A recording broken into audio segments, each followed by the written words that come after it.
And now, it's time for another Dice Tower review with Tom Vasel.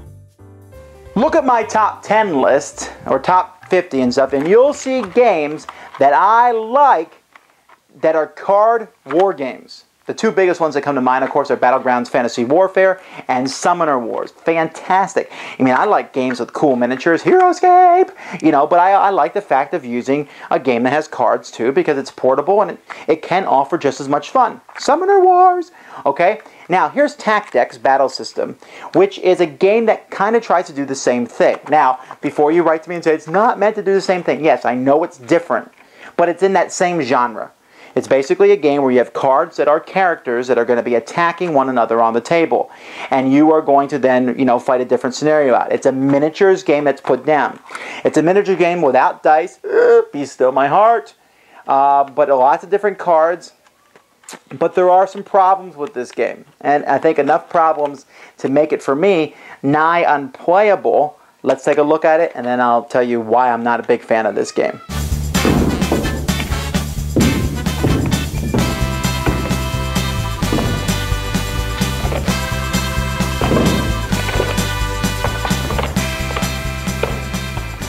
Alright, let's take a look at this game. There's a lot of different cards in the game. There's character cards, there is obstacle cards, also basically terrain. There are event cards that will be turned over to determine different things. Like, for example, this is turned over for a miss. This will tell you some other special thing that might happen. And you might notice here at the very bottom there's a rank card. Sometimes you turn those over to see who goes first on a turn. There are spell cards, which are used to attack your opponent, and there are reserve cards, and the best way I can describe a reserve card is basically like a special event card. And then there's relic cards. These are things that you're running around the board trying to get.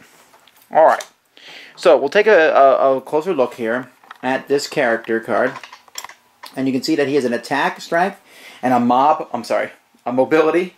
I don't know why this isn't right move, but anyway, attack of 1, mobility of 2, and then you'll see what kind of defense he has. And there's 3 different kinds of defense that you have. You have defense against near, far, and general. Near is basically adjacent. Far is, well, not adjacent, and general like magic or something. And then there might be a special talent, barrage. And if you want to see that talent, usually you have to look on the back of the card and it will explain everything. Now, this is going to be my opinion, but when I look at these cards here, to me, they're just very busy. It looks like they took a picture of a miniature, I think, on a green screen type thing. And I know all about green screens and how awesome I am at them. But anyway, so there's the front and back of the card, and it's just very busy. I don't know how to explain it. But this board, what we're doing with this board is we're going to be at the beginning of the game. You're going to set terrain up all over the board, and it's going to be in a big grid, but the grid is invisible. So you have to imagine where the grid's going to be. And you're going to have these different characters around the board. And when you look at it, it just doesn't look like a battlefield.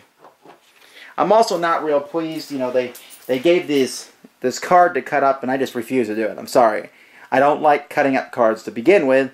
And to cut this up for counters, I just grabbed a bag of wooden red cubes or something to use for damage tokens. Because that was just a pain. I mean, I know that you can carry it around in the box, but after you cut it, what do? You put in a little bag and carry it around in the box? Nah, boo. So anyway, so everything just looks really busy. And the fact that you have to constantly turn the card over to see what happens on it. Now at the bottom of it, you can see there's spots for their life, and that's not a problem. But again, you have to look really close to see what some of these things say. There's different numbers and everything, and it's constant turning over. When you look at that, it just looks like a wall of text.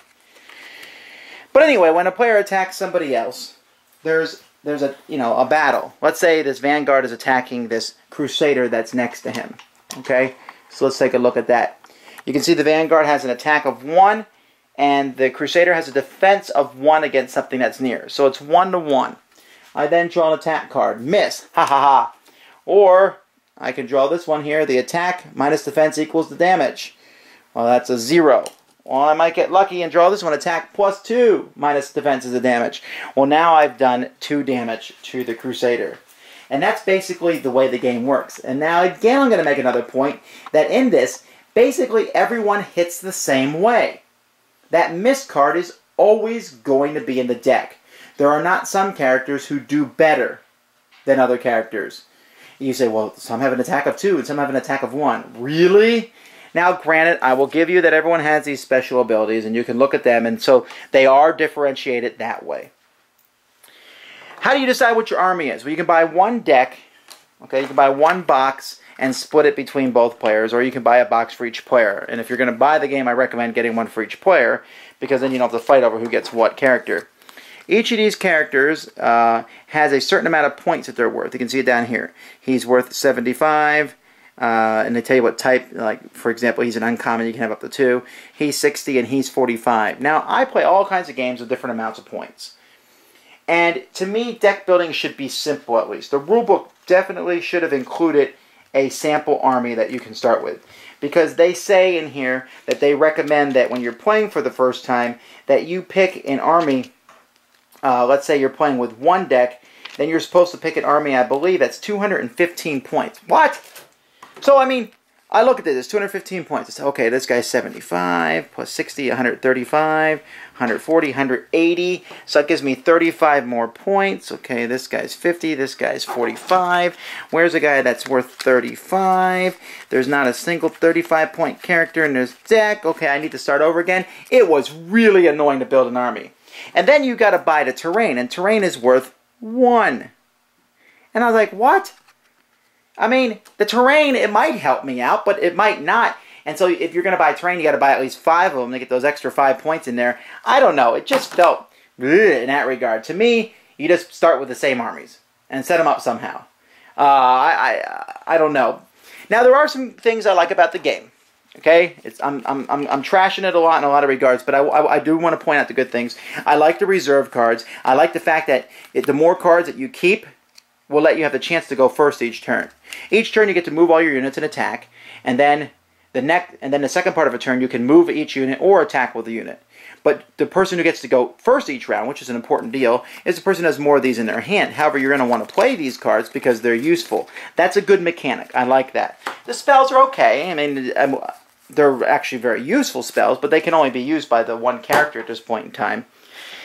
So that's basically the extent of the game. You can make up any scenario you want, move them all around on the different grids, and the player who wins the scenario, maybe killing the opponents or whatever, is the winner of the game.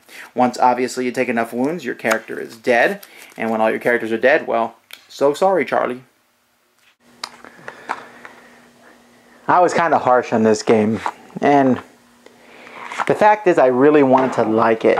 I know I could already read comments, and I've already read comments after my review of it on the Audio Dice Tower. Which, by the way, if you never listened to my Dice Tower audio show, listen to it. Fantastic group of people I got working with me.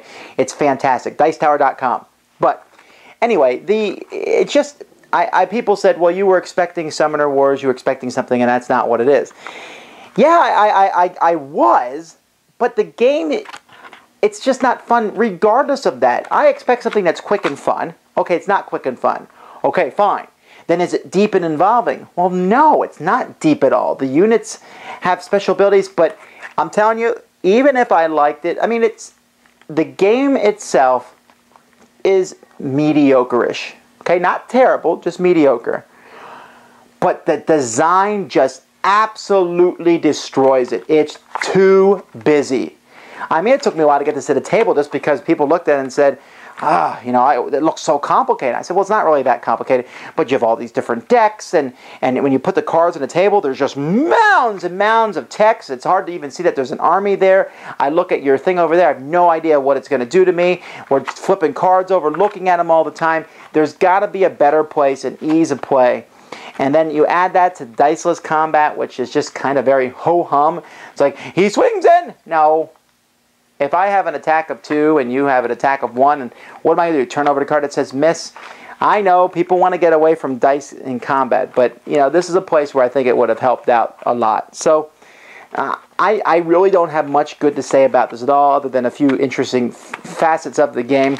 But the grid, I don't like imaginary grids that much, especially when you're moving pieces all over the board.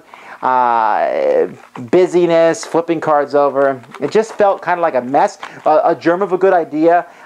With some more development, maybe this could be something interesting, but right now it's not. Thanks for joining us today. For more written, audio, and video reviews, as well as the #1 board game podcast, check out the website at www.thedicetower.com. Until then, this is Eric Summerer, and you've been watching The Dice Tower.